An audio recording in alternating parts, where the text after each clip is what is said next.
Hello दोस्तों, welcome back to our channel. तो जैसा कि हमने पिछले एपिसोड में देखा था, टीचर काई के कहने पर युआओ और बाकी सभी उन तीनों इवल मास्टर्स के प्लान के बारे में पता लगाने की कोशिश करते हैं, जहां छानबीन के बाद उन लोगों को पता चलता है कि वो तीनों इवल मास्टर्स असल में यहाँ पे एक मादा बियर के 2 बच्चों को हासिल करना चाहते थे, जिसके लिए वो एक मेल बियर का इस्तेमाल करने की कोशिश करते हैं। लेकिन एपिसोड के एंड में हमने देखा था कि वंकी ने फीमेल बियर के साथ वहाँ पे आते हुए उन तीनों इवल मास्टर्स का प्लान पूरी तरह से चौपट कर दिया था, और यहीं से नेक्स्ट एपिसोड की शुरुआत होती है। तो इस एपिसोड की शुरुआत में भी हमें डाउ फॉरेस्ट का ही सीन दिखाया जाता है, जहां वांकी अकेले अपने ड्रैगन स्पीयर को लेकर उन तीनों इवल मास्टर्स का मुकाबला करने के लिए सामने आ जाती है, जो देखकर उन तीनों इवल सोल मास्टर्स ने भी अब तक अपनी पकड़ी हुई सभी सोल्स को वहां पे समन कर लिया था। हालांकि वो सभी के सभी सोल बीस्ट मासूम थे, लेकिन उन तीनों इवल मास्टर्स ने अपनी इवल पावर का इस्तेमाल करते हुए उन सभी को भी वहाँ पे इवल बना दिया था। और सबसे ज्यादा हैरान तो वहाँ पे वूडोंग दिखाई दे रही थी। वो चौंकते हुए खुद से ही कहती है कि आखिर वांकी ने अपने सिर्फ एक ही अटैक में 3 खतरनाक सोल बीस्ट को कैसे खत्म कर दिया। और ये कहकर जब वूडोंग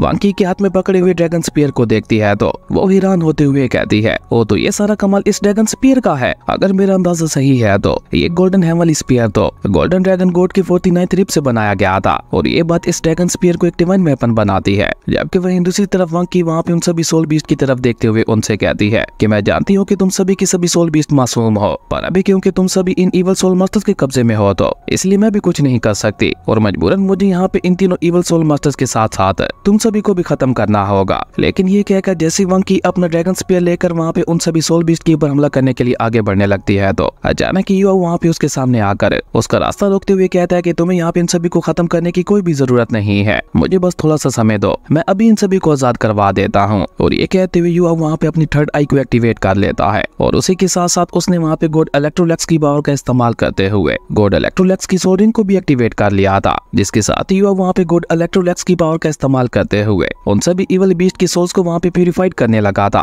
और जैसे जैसे वो सभी इवल बीस्ट वहाँ पे युआओ की डोमेन फील्ड के अंदर आ रहे थे, वैसे वैसे उन सभी सोल बीस्ट के अंदर से वो इवल एनर्जी बाहर निकलने लगी थी, जो देखकर उन इवल सोल मास्टर्स का लीडर भी वहाँ पे हैरान होते हुए कहता है, नहीं ऐसा नहीं हो सकता, ये तो इम्पॉसिबल है। आखिर ये लड़का यहाँ पे इन सभी सोल बीस्ट को प्यूरिफाई कैसे कर पा रहा है। और ये कहकर वो वहाँ पे गुस्से से चिल्लाते हुए युआओ से कहता है, लड़के आखिर तुम हो कौन, हमें अपना रियल नाम बताओ। असल में उस इवल मास्टर को अब वहाँ पे ऐसा लगने लगा था कि शायद युआओ कोई डोलू मास्टर है जिसने अपनी ट्रू पावर्स को छुपा रखा है। लेकिन उस इवल सोल मास्टर की ये बात सुनकर हम देखते हैं कि युआओ वहाँ पे अपना डोमेन फील्ड उन तीनों इवल सोल मास्टर्स की तरफ भी बढ़ा देता है, जो देखकर वो तीनों इवल सोल मास्टर्स वहाँ पे पॉइजनस गैस को रिलीज करते हुए वहाँ से भागने की कोशिश करते हैं, जो देखकर वांकी वहाँ पे गुस्से से चिल्लाते हुए उन तीनों इवल सोल मास्टर्स से कहती है कि मेरे यहाँ पे होते हुए तुम लोग कभी भी यहाँ से नहीं भाग पाओगे। और ये कहकर वांकी और वूडोंग दोनों ही वहाँ पे बहुत ही तेजी के साथ उन इवल सोल मास्टर्स को पकड़ने के लिए आगे बढ़ते हैं। लेकिन तब तक वो तीनों इवल सोल मास्टर्स वहाँ पे अपनी पॉइजनस गैस का इस्तेमाल करते हुए वहाँ से भाग चुके थे। हालांकि वो दोनों लड़कियां तो वहाँ पे उनके पीछे भी जाना चाहती थी, लेकिन युआओ उन दोनों को ही वहाँ पे रोकते हुए कहता है कि भूलो मत, अभी हम लोग कहाँ पे हैं, ये जगह बहुत ही ज्यादा खतरनाक है, इसलिए मेरे ख्याल से अब तुम लोगों को उन तीनों इवल सोल मास्टर्स के पीछे नहीं जाना चाहिए। युआओ कैसा कहती हम देखते हैं कि वो सभी इवल सोल बीस्ट वहाँ पे जिन्हें युआओ ने वहाँ पे ठीक किया था, उन सभी सोल बीस्ट की सोल्स वहाँ पे एक एक करके गायब होने लगी थी, और उन सभी के साथ साथ वो मेल स्पिरिट बीस्ट भी धीरे धीरे वहाँ पे गायब होने लगा था, जो देखकर फीमेल बियर बीस्ट जल्दी से भागते हुए वहाँ पे मेल बियर बीस्ट के पास आती है, और उसके पास आकर वो वहाँ पे जोर जोर से रोने लगी थी, जो देखकर मेल बियर बीस्ट भी वहाँ पे अपना पूरा दम लगाते हुए अपनी आंखें खोल लेता है, और वो भी अपनी आखिरी पलों में फीमेल बियर बीस्ट को गले लगाते हुए उसे वहाँ पे अलविदा कहने लगा था। इसी बीच राम वहाँ पे उन दोनों के बच्चों को भी लेके आ जाता है, जो कि वहाँ पे अपनी आंखों के सामने अपने पिता को देखकर जल्दी से भागते हुए अपने पिता के पास ही चले जाते हैं, जहाँ वो दोनों भी अपने पिता की ऐसी हालत देखकर रोने लगे थे, जो देखकर मेल बियर बीस्ट वहाँ पे अपने दोनों बच्चों को प्यार करते हुए वहाँ पे चुप कराने की कोशिश करने लगा था। लेकिन अब क्योंकि उसके पास बिल्कुल भी समय नहीं बचा था, इसलिए वो वहाँ पे एक आखिरी बार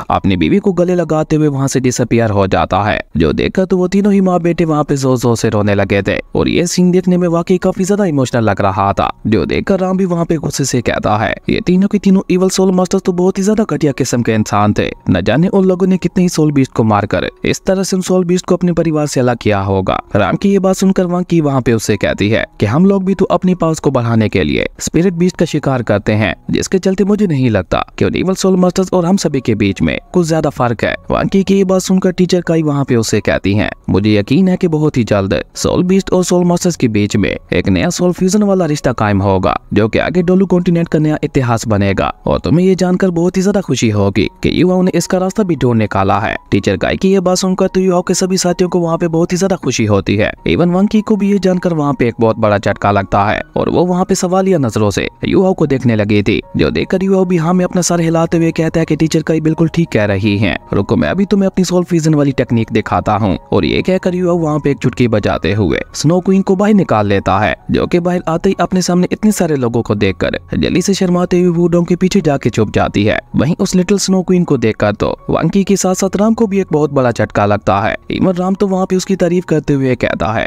ये तो कितनी ज्यादा प्यारी लड़की है, जबकि युवा वहाँ पे उन सभी को बताता है कि यही सोल फ्रीजन की हमारी नई उम्मीद है, जो कि मुझे उम्मीद है कि आगे चलकर सोल बीस्ट और सोल मास्टर्स के बीच में एक नया रिश्ता कायम करेगी। युवा की ये बात सुनकर लिटिल स्नो क्वीन भी वहाँ पे ऊपर हवा में उड़ते हुए कहने लगे थे कि हाँ मैं ही वो उम्मीद हूँ जो कि डोलू कॉन्टिनेंट के पूरे फ्यूचर को बदलने वाली है। वही युवा वहाँ पे वांकी और बाकी सभी को सोल फ्रीजन के बारे में बताते हुए कहता है कि अगर हम लोग सोल बीस्ट को मारने की बजाय उसके साथ सोल कॉन्ट्रैक्ट बना लें तो इस तरह हमें उस सोल बीस्ट को मारना भी नहीं पड़ेगा और हम उसे अपनी सोल रिंग में ऐड करते हुए अपना स्पिरिट बीस्ट भी बना लेंगे और इससे न सिर्फ सोल बीस्ट को फायदा होगा बल्कि उसी के साथ साथ हमें भी बहुत ज्यादा फायदा होगा। और क्योंकि इस मेथड में सोल बीस्ट को मरना नहीं पड़ेगा इसलिए उसकी कल्टीवेशन भी बढ़ती जाएगी और उसी के साथ साथ हमारा लाइफ साइकिल भी बढ़ता जाएगा। और इसकी सबसे बड़ी मिसाल है ये स्नो गर्ल। युहाओ की ये बात सुनकर राम वहाँ पे थोड़ा सीरियस होकर युहाओ से सवाल करते हुए पूछता है क्या वाकई हम लोग सोल बीस्ट को मारे बगैर ही उसे अपना स्पिरिट बीस्ट बनाते हुए अपनी सोल रिंग में ऐड कर सकते हैं। जिसपे युहाओ की बजाय टीचर काई जवाब देते हुए बताती हैं कि हाँ युहाओ ये पहले ही साबित कर चुका है और युहाओ को हमारे साथ इस ट्रिप में आने के एक मकसद ये भी था कि वो यहाँ पे आकर इस सोल फ्यूजन मेथड को किसी और सोल बीस्ट के ऊपर भी ट्राई कर सके और अगर हमें इसमें कामयाबी मिल जाती है तो ये बात सोल मास्टर्स और सोल बीस्ट दोनों के लिए बहुत ज्यादा फायदेमंद रहेगी। पर उससे पहले हमें यहाँ पे युहाओ के लिए एक सूटेबल बीस्ट ढूंढना होगा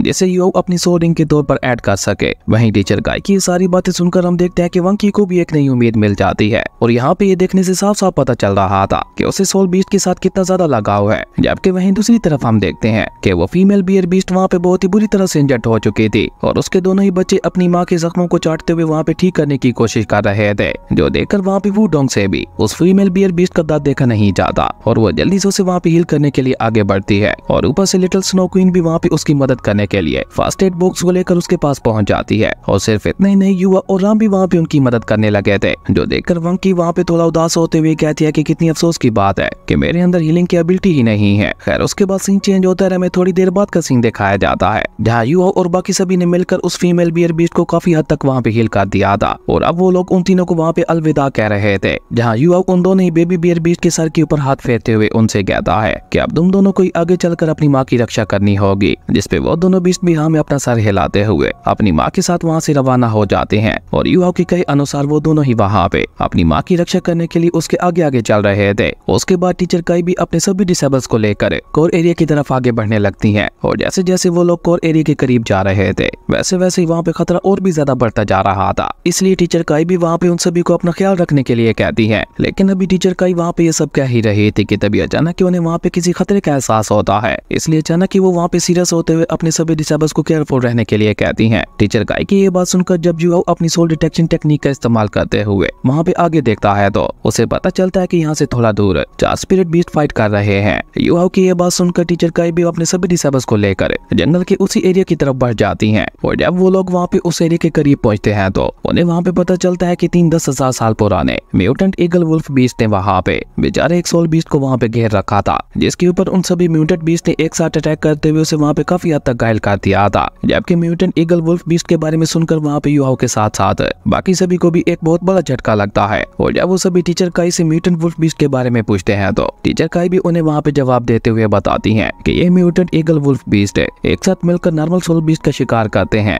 जिसके बाद ये सभी लोग उनकी सोल पावर का इस्तेमाल करते हुए एक इवल मेथड का इस्तेमाल करते हुए अपनी पावर्स को बढ़ाते हैं। जिसके बाद धीरे धीरे इनके पास डिमोनिक एट्रीब्यूट वाली पावर्स भी आने लगती हैं। और तुम लोगों ने कभी ना कभी अपनी लाइफ में लिन यंग बीस्ट के बारे में तो सुना ही होगा, जो कि भले एक 3rd सोल लेवल का बीस्ट होता है, लेकिन उसके बावजूद भी उनके पास क्वीन ऑफ हेवन की सोल स्किल होती है। टीचर काई की ये बात सुनकर युवा वहाँ पे चौंकते हुए कहता है कि ये स्किल तो तब जन्म लेती है ना जब एक इवल सोल मास्टर एक साफ दिल वाले सोल मास्टर के साथ शादी करता है तो उस मैरिज के चलते उसके पास भी उस इवल मास्टर के पास आ जाती हैं। तो इसका मतलब है कि इन म्यूटेंट डिमोनिक बीस्ट में भी ऐसा ही होता है। इसी बीच हम देखते हैं कि उस सोल बीस्ट ने वहाँ पे अपनी एक खास टेक्निक का इस्तेमाल करते हुए उन तीनों ही म्यूटेंट वुल्फ बीस्ट के ऊपर अटैक करते हुए उसे वहाँ पे अपनी स्पिरिचुअल चेंज के अंदर जगह लिया था। वहीं युवा की ये बात सुनकर टीचर काई भी उसकी हाँ में हाँ मिलाते हुए कहते हैं कि तुमने बिल्कुल सही समझा, लेकिन ये म्यूटेंट डिमोनिक बीस्ट थोड़ा अलग तरीके से काम करते हैं। ये नॉर्मल सोल बीस्ट को खत्म करते हुए उनकी एबिलिटीज को अपने अंदर अब्सॉर्ब कर लेते देते हैं। और इनके एक मेथड ये भी है कि ये म्यूटेंट डेमोनिक बीस्ट जानबूझकर सोल बीस्ट के हाथों से अपना शिकार करवाते हैं, और जब कोई सोल बीस्ट इन्हें खा जाता है तो ये उसकी बॉडी के ऊपर भी पूरी तरह से कब्जा कर लेते हैं। और अब वहाँ पे बिल्कुल ऐसा ही हो रहा था। वो सोल बीस्ट वहाँ पे उन तीनों म्यूटेंट डेमोनिक बीस्ट के ऊपर भारी पड़ते हुए उन्हें बहुत बुरी तरह से पीट रहा था। और यू भी वहाँ पे सोल बीस्ट की डिटेक्शन टेक्निक को देखकर उससे इंप्रेस होते हुए कहता है कि इसकी सोल डिटेक्शन टेक्निक तो वाकई बहुत ज्यादा कमाल की है। अगर इसे मैं अपना स्पिरिट बीस्ट बना लेता हूँ तो इससे मेरी सोल डिटेक्शन टेक्निक के ऊपर भी काफी अच्छा असर होगा। जबकि वहीं दूसरी तरफ हम उस सोल बीस्ट को ही देखते हैं जो कि उन म्यूटेंट डेमोनिक बीस्ट के ऊपर अटैक करने के बाद वहाँ पे खुद भी इतनी बुरी तरह से घायल हो गया था कि अब उससे वहाँ पे खड़ा भी नहीं हुआ जा रहा था। जो देखकर वंकी वहाँ पे गुस्से से कहती है ये सोल बीस्ट तो बहुत ही बुरी तरह से घायल हो चुका है और मुझे नहीं लगता कि अब ये यहाँ पे ज्यादा देर और सर्वाइव कर पाएगा। इसलिए वंकी वहाँ पे सोल बीस्ट को बचाने के लिए गुस्से के साथ उन म्यूटेंट डेमोनिक बीस्ट के ऊपर अटैक करने के लिए आगे बढ़ जाती है। हालांकि टीचर काई उसे वहाँ पे रोकने की भी कोशिश करती है, लेकिन वंकी वहाँ पे उनकी कोई भी बात सुने बगैर बहुत ही तेजी के साथ अपने ड्रैगन स्पीयर को लेकर उनके ऊपर हमला करने के लिए आगे बढ़ चुकी थी। जो देखकर वो तीनों म्यूटेंट डेमोनिक बीस्ट भी अपनी जान बचाते हुए वहाँ से भाग निकलते हैं। वहीं टीचर काई यू और बाकी सभी को लेकर उस सोल बीस्ट के पास आते हुए कहती हैं यू हाउ ये सोल बीस्ट तुम्हारे लिए बिल्कुल परफेक्ट रहेगा। टीचर काई की ये बात सुनकर यू वहाँ पे उनसे कहता है कि ओके अगर ऐसी बात है तो मैं जाकर उससे बात करता हूँ। जबकि वहीं दूसरी तरफ हम उस वुल्फ डेमोनिक बीस्ट को देखते हैं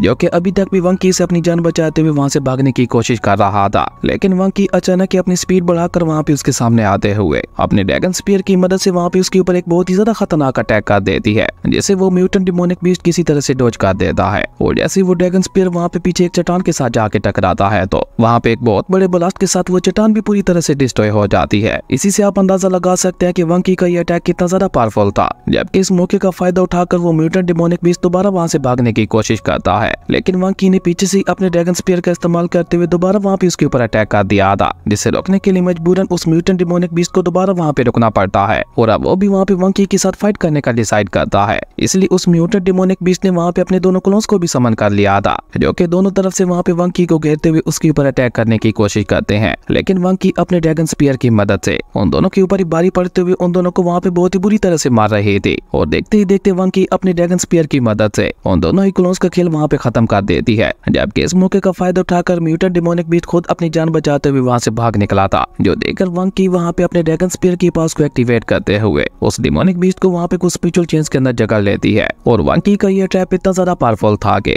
बेचारा वो म्यूटेंट डेमोनिक बीस्ट वहाँ पे चाहकर भी खुद को वहाँ पे उससे आजाद नहीं करवा पा रहा था। और इस मौके का फायदा उठाकर वंकी वहाँ पे अपने गोल्डन ड्रैगन की थर्ड सोल टेक्निक को एक्टिवेट करती है, जिसका नाम था गोल्डन ड्रैगन हैंड। और अपनी इस खतरनाक टेक्निक का इस्तेमाल करते हुए वंकी ने वहाँ पे आगे बढ़ते हुए उस म्यूटेंट डेमोनिक बीस्ट को एक बहुत ही ज्यादा पावरफुल पंच मार दिया था। और वंकी का ये अटैक इतना ज्यादा पावरफुल था कि उसके इस एक अटैक में ही उस म्यूटेंट डेमोनिक बीस्ट का खेल वहीं पे खत्म हो गया था। और दूसरी इस बात का एहसास वहाँ पे टीचर काई को भी हो जाता है, जो देखकर वो कहती है कि मुझे लगा ही था कि वो mutant demonic beast golden dragon से नहीं बचने वाला। वहीं उस म्यूटेंट डेमोनिक बीस्ट की बॉडी से वंकी को वहाँ पे एक सोल बोन भी मिलती है, जिसे लेकर वो वहाँ पे वापस अपने साथियों की तरफ निकल जाती है। जबकि वहीं दूसरी तरफ हम यू हाउ को देखते हैं, जो कि सीधा वहाँ पे सोल बीस्ट के पास आते हुए उससे कहता है कि मैं तुम्हारे दर्द को महसूस कर पा रहा हूँ और मैं ये भी जानता हूँ कि बहुत जल्द तुम यहाँ पे मरने वाले हो, लेकिन अगर तुम चाहो तो मैं तुम्हारे साथ सोल पेट वाला कॉन्ट्रैक्ट बना सकता हूँ। वहीं वुडोंग भी यू हाउ की बात आगे बढ़ाते हुए कहती है कि अगर तुम इसके सोल पेट बन जाते हो तो भले ही तुम्हारी बॉडी खत्म हो जाएगी, पर फिर भी तुम्हारी सोल इसके सोल सीरियल के अंदर जिंदा रहेगी। ऐसा समझ लो कि तुम वहाँ भी जिंदा ही होगे और यू हाउ के एडवेंचर जर्नी में उसका साथ दे पाओगे। और ये कहकर यू हाउ उसे वहाँ पे लिटिल स्नो क्वीन को भी बाहर निकाल कर दिखाते हुए कहता है बिल्कुल इसकी तरह। वहीं लिटिल स्नो क्वीन बाहर आते साथ ही खुशी से उछलते हुए वहाँ पे उधर उधर बहुत ही तेजी से उड़ने लगे थे, जो देखकर वो सोल बीस्ट भी वहाँ पे यू हाउ के साथ कॉन्ट्रैक्ट बनाने के लिए तैयार हो जाता है। जो देखकर तो यू हाउ से ज्यादा वुडोंग खुश दिखाई दे रही थी। वहीं यू हाउ वहाँ पे खड़ा होकर उस सोल बीस्ट से कहता है ओके अगर ऐसी बात है तो अब मैं तुम्हारी सोल को अपने सोल सीरियल के अंदर कंडेंस करने की कोशिश करूंगा, तो इस बीच तुम्हें अपनी बॉडी को पूरी तरह से रिलैक्स छोड़कर मेरा साथ देना होगा ताकि मैं तुम्हारी सोल को अपने सोल सीरियल के साथ मर्ज कर सकूं। यू हाउ की ये सारी बातें सुनकर वो सोल बीस्ट भी वहाँ पे हाँ में अपना सर हिलाता है, जो देखकर यू हाउ भी वहाँ पे एक बार फिर से गॉड इलेक्ट्रोलेक्स की पावर्स का इस्तेमाल करते हुए उस सोल बीस्ट की सोल को वहाँ पे अपने सोल सीरियल के अंदर कंडेंस करने लगा था, जिसके चलते वो सोल बीस्ट धीरे धीरे ऊपर हवा में उठने लगा था। जबकि यू हाउ ने वहाँ पे उसकी सोल को कंडेंस करने के लिए गॉड इलेक्ट्रोलेक्स की पावर्स का इस्तेमाल करके वहाँ पे एक सोल फॉर्मेशन को भी क्रिएट कर दिया था। और उसी के साथ साथ यू हाउ के हाथों में गॉड इलेक्ट्रोलेक्स वाला ट्राइडेंट भी आ गया था, जिसे यू हाउ वहाँ पे एक सोर्ड में ट्रांसफॉर्म कर देता है। और उसके बाद यू हाउ वहाँ पे सोल कंडेंसिंग फॉर्मेशन का इस्तेमाल करते हुए उस सोल बीस्ट की सोल को वहाँ पे अपने सोल सीरियल के साथ मर्ज करने लगा था। और ऐसा होते ही हम देखते हैं कि उस सोल बीस्ट के ऊपर बहुत बहुत ही ज्यादा पावरफुल गोल्डन एनर्जी गिरने लगती है, जो कि धीरे धीरे वहाँ पे उसकी बॉडी को गायब करते जा रहे थे। और इसमें बेचारे उस सोल बीस्ट को वहाँ पे अपनी बॉडी के अंदर बहुत ही ज्यादा पेन हो रहा था, इसलिए वो वहाँ पे काफी ज्यादा घबरा जाता है। हालांकि यो उसे वहाँ पे समझाते हुए कहता है कि हिलो मत और मेरे ऊपर यकीन रखो, तुम्हें कुछ भी नहीं होगा। लेकिन जैसे ही वो सोल बीस्ट वहाँ पे अपनी सोल को गायब होते हुए देखता है तो वो तो वहाँ पे और भी ज्यादा घबरा गया था, और अब तो उसने वहाँ पे जोर जोर से हिलना शुरू कर दिया था, जो देखकर वुडोंग भी उसे वहाँ पे समझाते हुए कहती है कि हिलो मत, तुम्हें कुछ भी नहीं होगा। लेकिन वो सोल बीस्ट तो वहाँ पे उनकी बात सुनने को तैयार ही नहीं था, और अब तो वो वहाँ पे अपना पूरा दम लगाते हुए हिलने लगा था, जिसके साथ ही हम देखते हैं कि युवा की सोल कंडेंसिंग फॉर्मेशन के अंदर भी क्रैक्स आना शुरू हो चुके थे, जो देखकर युवा भी वहाँ पे एक बार फिर से चिल्लाते हुए उस सोल बीस्ट से कहता है कि प्लीज हिलो मत, मैं तुमसे वादा करता हूँ कि मैं तुम्हें कुछ भी नहीं होने दूंगा। लेकिन वो सोल बीस्ट युवा की बात नहीं सुनता, जिसके चलते युवा की सोल कंडेंसिंग फॉर्मेशन वहीं पे डिस्ट्रॉय हो जाती है, और एक बहुत बड़े ब्लास्ट के साथ वो सोल बीस्ट भी वहीं पे मारा गया था, क्योंकि सोल कॉन्ट्रैक्ट सोल मास्टर और सोल बीस्ट की मर्जी से बनता था, और अगर उन दोनों में से एक भी इसके लिए इनकार कर देता तो उसका यही अंजाम होता था। वहीं बेचारे उस सोल बीस्ट के मरते ही उसकी सोल रिंग वहाँ पे बाहर आ जाती है, जो देखकर तो युवा के साथ साथ बाकी सभी लोग भी वहाँ पे काफी ज्यादा उदास हो गए थे। और वुडोंग तो वहाँ पे जल्दी से भागते हुए युवा के पास आकर उसे सवाल करते हुए पूछती है, युवा तुम ठीक तो हो ना? जिसपे युवा भी वहाँ पे उदास होकर उसे जवाब देते हुए कहता है कि मैं तो ठीक हूँ, लेकिन मैं सोल बीस्ट के साथ सोल कॉन्ट्रैक्ट बनाने में फेल हो गया। युवा की ये बात सुनकर वांग की को वहाँ पे अपने मन ही मन में युवा के ऊपर काफी ज्यादा गुस्सा आ रहा था, क्योंकि वो वहाँ पे उस सोल बीस्ट की मौत का जिम्मेदार युवा को ही ठहरा रही थी। तभी टीचर काई वहाँ पे युवा के पास आकर उसे वहाँ पे समझाते हुए कहती हैं कि अभी सोल कॉन्ट्रैक्ट बनाने के लिए तो हमें काफी सारी मुसीबतों का सामना करना होगा, और ये तो बस शुरुआत थी। कोई भी नया काम एक ही रात में पूरा नहीं हो जाता, उसमें सालों के सालों लग जाते हैं, और वैसे भी इस सब में इस बीस्ट की ही गलती थी। अगर वो तुम्हारे ऊपर यकीन दिखाते हुए ना हिलता तो उसकी ये हालत कभी भी ना होती। इसलिए अब खुद को दोष देना छोड़ो और जल्दी से इसकी सोल रिंग को रिफाइन करते हुए ऑब्जर्व कर लो। टीचर काई की ये बात सुनकर युवा भी खुद को वहाँ पे अंदर से मजबूत बनाते हुए हाँ में अपना सर हिलाता है। इसी बीच वांग की टीचर काई के पास आकर उन्हें उस म्यूटेंट डिमोनिक बीस्ट की सोल बोन दिखाते हुए कहती है कि उस म्यूटेंट डिमोनिक बीस्ट की बॉडी से मुझे सोल बोन मिली थी, इसका अब क्या करना है? जिसपे टीचर काई उसे वहाँ पे जवाब देते हुए बताती हैं क्योंकि उस म्यूटेंट डिमोनिक बीस्ट को तुम नहीं मारा है तो इसलिए ये सोल बोन भी तुम्हारी हुई। खैर उसके बाद हमें थोड़ी देर बाद का सीन दिखाया जाता है, जहाँ युवा ने पूरी तरह से उस सोल बीस्ट की सोल रिंग को वहाँ पे ऑब्जर्व कर लिया था, जिसका उसकी सोल डिटेक्शन टेक्निक के ऊपर काफी ज्यादा अच्छा असर हुआ था, और उसी के साथ साथ उसकी मार्शल स्पिरिट आइस के पास भी बहुत ज्यादा बढ़ चुकी थी, जो देखकर युवा भी वहाँ पे एक्साइटेड होते हुए वुडोंग को बताता है कि अपनी इस सोल रिंग के साथ अब मैं भी एक सोल किंग बन चुका हूँ। जो देखकर टीचर काई भी वहाँ पे युवा के पास आकर उससे कहते हैं कि चलो जो भी हुआ अच्छा ही हुआ, भले ही हम सोल कॉन्ट्रैक्ट को बनाने में नाकाम हो गए, पर चलो तुम्हें एक अच्छी सोल रिंग तो मिल ही गई, और क्योंकि अब यहाँ पे हमारे आने का मकसद भी पूरा हो चुका है तो अब टाइम है वापस अकेडमी जाने का। लेकिन हाँ, वापस जाने से पहले मैं एक बात जरूर कहना चाहूंगी, तुम सभी लोगों ने बहुत अच्छा काम किया। जबकि वही वांग की तो अभी तक भी वहाँ पे काफी ज्यादा परेशान दिखाई दे रही थी। खैर उसके बाद सीन चेंज होता है, हमें शाम का सीन दिखाया जाता है, जहाँ पे वो सभी लोग वापस शेरक अकेडमी में पहुंच चुके थे और उन इवल सोल मास्टर्स के बारे में बातें करते हुए कह रहे थे कि अगली बार जब भी हमारा उन इवल सोल मास्टर्स के साथ मुकाबला हुआ तो हम उन्हें जिंदा नहीं छोड़ेंगे। इवन राम तो वहाँ पे युवा की मदद करने के लिए उसका शुक्रिया अदा भी करता है। लेकिन इसी बीच उन लोगों की नजर वहाँ पे अपने सामने खड़ी हुई भीड़ के ऊपर जाती है, और जब उस भीड़ को देखकर युवा भी वहाँ पे चेक करने के लिए आगे बढ़ता है तो युवा को वहाँ पे जू चंग और मास्टर जीमन दिखाई देते हैं, जो कि वहाँ पे युवा से ही मिलने के लिए आए हुए थे, और उन दोनों को वहाँ पे अपने सामने देखकर तो युवा की खुशी का वहाँ पे कोई ठिकाना ही नहीं था। वो वहाँ पे एक्साइटेड होते हुए उन दोनों से कहता है कि मुझे यकीन नहीं हो रहा कि आप दोनों वाकई मेरे बुलाने पे यहाँ पर आ गए। वहीं उन दोनों को देखकर युवा की तरफ वुडोंग भी काफी ज्यादा खुश दिखाई दे रही थी, और उसके बाद वो दोनों ही मिलकर उन दोनों को वहाँ पे अपने टेंट सेट की तरफ ले जाने लगे थे, जहाँ रास्ते में जू चंग युवा से कहता है कि तुमने मुझसे वादा किया था कि जब तुम अपनी शेरक अकेडमी में वापस जाओगे तो तुम वहाँ पे मेरा मुकाबला अपने से भी ज्यादा स्ट्रॉन्ग कल्टीवेटर के साथ करवाओगे, तो अब तुम्हारे उस वादे को पूरा करने का समय आ चुका है। जू चंग की ये बात सुनकर टीचर जीमन भी वहाँ पे उससे कहते हैं कि मैं भी तुम्हारी रिक्वेस्ट पे तुम्हारे टैंक सेट को ज्वाइन करने के लिए तैयार हूँ। टीचर जीमन की ये बात सुनकर तो बेचारा युवा वहाँ पे लगभग खुशी के मारे पागल ही हो गया था, और उसके बाद तो युवा उन्हें जल्दी से लेकर अपने टैंक सेट की नई बिल्डिंग में आ चुका था, जहाँ पे मिस्टर बीबी और बाकी सभी पहले से ही युवा का इंतजार कर रहे थे। वहीं टैंक सेट की बिल्डिंग को देखकर मास्टर जीमन भी वहाँ पे उसकी तारीफ करते हुए कहते हैं तुम सभी बच्चों ने तो वाकई बहुत ज्यादा अच्छा काम किया है, और मुझे उम्मीद है कि एक बार फिर से हमारा टैंक सेट